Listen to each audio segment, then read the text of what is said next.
Welcome to Wonder House Storytime, children's books read aloud.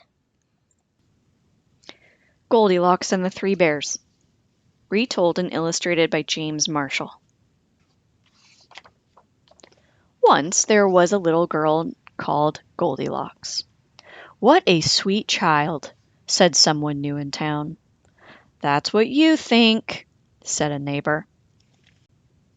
One morning Goldilocks' mother sent her to buy muffins in the next village. "You must promise not to take the shortcut through the forest," she said. "I've heard that bears live there."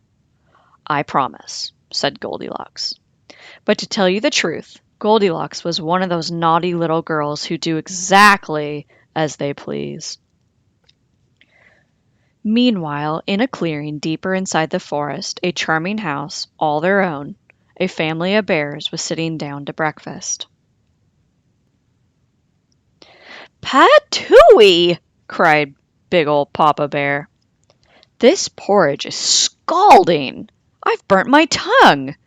"I'm dying!" cried Baby Bear. "Now really," said Mama Bear, who was of medium size. "That's quite enough." "I know," said Papa Bear. "Why don't we go for a spin while our porridge is cooling?" "Excellent," said Mama Bear. So they got on their rusty old bicycle and off they went. A few minutes later Goldilocks arrived at the bear's house. She walked right in without even bothering to knock. On the dining room table were 3 inviting bowls of porridge. "I don't mind if I do," said Goldilocks, helping herself to the biggest bowl.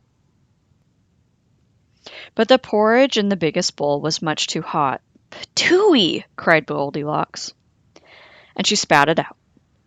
Next she tasted the porridge in the medium-sized bowl, but that porridge was much too cold.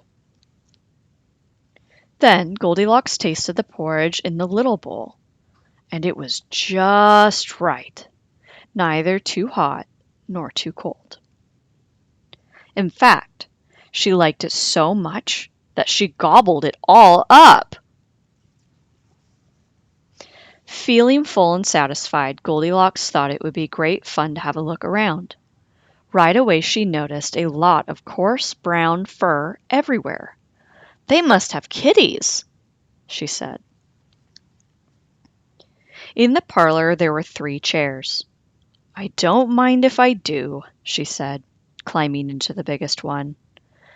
But the biggest chair was much too hard, and she just couldn't get comfortable. Next, she sat in the medium-sized chair, but that chair was much too soft, and she thought she might never get out of it. Then Goldilocks sat in the little chair, and that was just right, neither too hard nor too soft. In fact, she liked it so much that she rocked and rocked until the chair fell completely to pieces. Now, all that rocking left Goldilocks quite tuckered out. "I could take a snooze," she said. So she went to look for a comfy place to nap. Upstairs were 3 beds. "I don't mind if I do," said Goldilocks, and she got into the biggest one. But the head of the biggest bed was much too high. Next she tried the medium-sized bed, but the head of that bed was much too low. Then Goldilocks tried the little bed, and it was just right. Soon she was all nice and cozy and sound asleep. She did not hear the bears come home. The 3 bears were mighty hungry, but when they went in for breakfast, they could scarcely believe their eyes. "Somebody's been in my porridge," said Papa Bear. "Somebody has been in my porridge," said Mama Bear.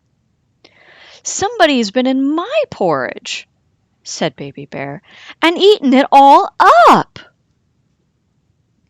In the parlor, the 3 bears were in for another little surprise. "Somebody has been sitting in my chair," said Papa Bear. Somebody has been sitting in my chair, said Mama Bear. Somebody's been sitting in my chair, said Baby Bear, and broken it to smithereens. The three bears went upstairs on tiptoe, not knowing what they would discover. At first everything seemed fine, but then Papa Bear lay down on his big brass bed. "Somebody's been lying in my bed," he cried, and he was not amused. "Egads!" cried Mama Bear. "Somebody's been lying in my bed." "Look!" cried Baby Bear. "Somebody's been lying in my bed, and she's still there." "Now see here!" roared Papa Bear.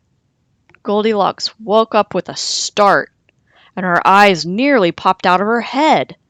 But before the bears could demand a proper explanation, Goldilocks was out of bed, out the window, and on her way home. "Who was that little girl?" asked Baby Bear. "I have no idea," said Mama Bear, "but I hope we never see her again." And they never did.